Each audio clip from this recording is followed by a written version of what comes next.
ข้าพเจ้าบัวคมขั้นสุวงศ์สมาชิกสภาแห่งชาติประจำเขตเลือกตั้งที่5แขวงบ่อแก้วขออนุญาตมีบางคำเห็นต่อกฎหมายว่าด้วยความปลอดภัยไซเบอร์ซึ่งคนอื่นเสยมาอย่างคณะรับผิดชอบคนครัวหางกฎหมายฉบับดังกล่าวซึ่งว่ากฎหมายดังกล่าวนี้เป็นกฎหมายสร้างมาซึ่งมีความสำคัญและจำเป็นที่สุดอยู่ในนี้ข้อแสดงความย่อหย่อสมเสยโดยเฉพาะแมนความเป็นเจ้าการของกระทรวงเทคโนโลยีและการสื่อสารอันนี้เพราะว่าพวกเราหูนำกันแล้วว่าเนาะว่าเรื่องการสื่อสารเนาะเนื่องจากว่าโลกปัจจุบันอันนี้มีบทบาทสำคัญในการก็คือการพัฒนาเศรษฐกิจดิจิทัลและอื่นๆอันนั้นท่านเนาะเห็นของบรรดาทานสมาชิกสภาแห่งชาติผ่านไปนั้นล้วนแล้วแต่เป็นคำคิดคำเห็นที่เห็นว่ามีความสอดคล้องเนาะเหตุเดียวได้ทางคณะรับผิดชอบเอาไปค้นคว้าเลยก็ปรับปรุงเข้าในกฎหมายฉบับดังกล่าวให้มันสอดคล้องและชัดเจนอันนั้นหันและข้าพเจ้าหันข้อมีบางคำเห็นแลกเปลี่ยนคือเหล่านี้เนาะผ่านกันค้นคว้าอยู่ในห้างกฎหมายฉบับดังกล่าวนี้อยู่ในมาตราที่3เนาะมาตราที่3การอธิบายคำศัพท์เกี่ยวกับไซเบอร์อยู่ในนี้เพราะว่ายังอยู่ในหันกระเว้าละเอียดแล้วว่าเกี่ยวกับการไซเบอร์นี่มันเว้าเรื่องการบริการและอยู่จุดนี้ยักให้เพิ่มก็ได้เนาะให้มันมีว่าแม่นการบริการเนาะ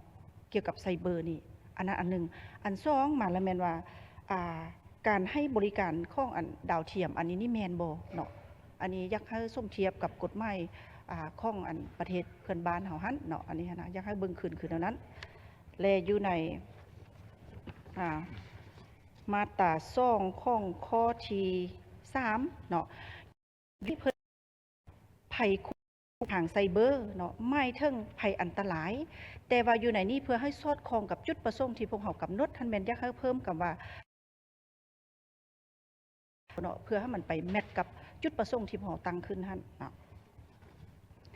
และอยู่ในมาตราที่4เนาะ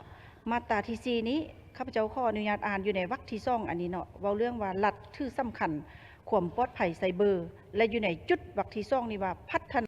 าก็ทรัพยากรมนุษย์ที่มีมือที่เป็นมืออาชีพ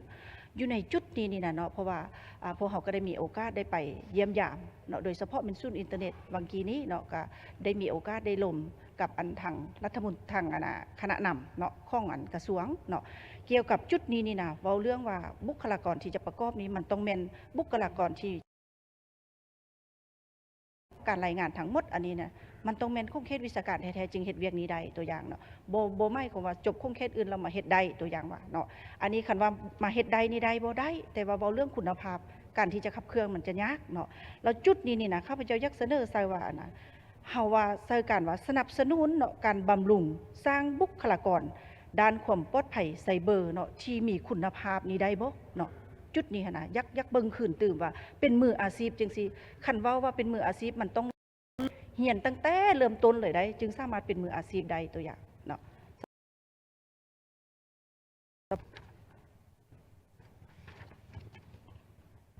และอยู่ในมาต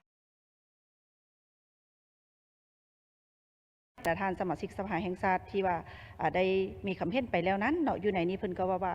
อยู่ในมาตรา17อยู่ในข้อที่4ของอัน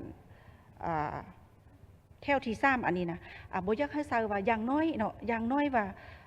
2 ปีต่อครั้งบอกอันนี้เฮากำหนดเลยได้บ่จะว่า2 ปีก็ว่าจะว่า1 ปีก็ว่าเลยเนาะมันจะแจ้งเวลาจัดตั้งปฏิบัติหั่นเนาะอันนี้พวกเขายังแบบลักษณะที่ว่าครึ่งๆกลางๆอยู่หั่นน่ะเนาะ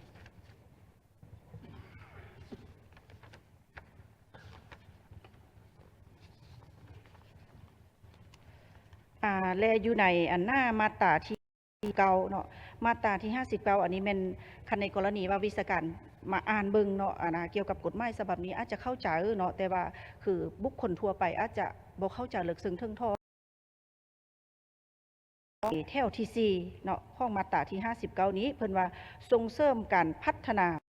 ระบบนิเวศดิจิตอลเนาะระบบนิเวศดิจิตอลอยู่ในอธิบายคำศัพท์มันอย่างบ่ทันเห็นเทื่อ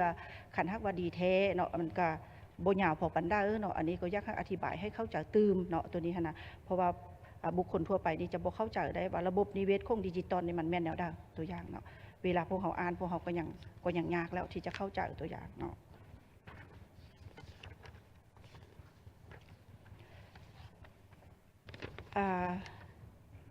และอยู่ในมาตราที่76เนาะ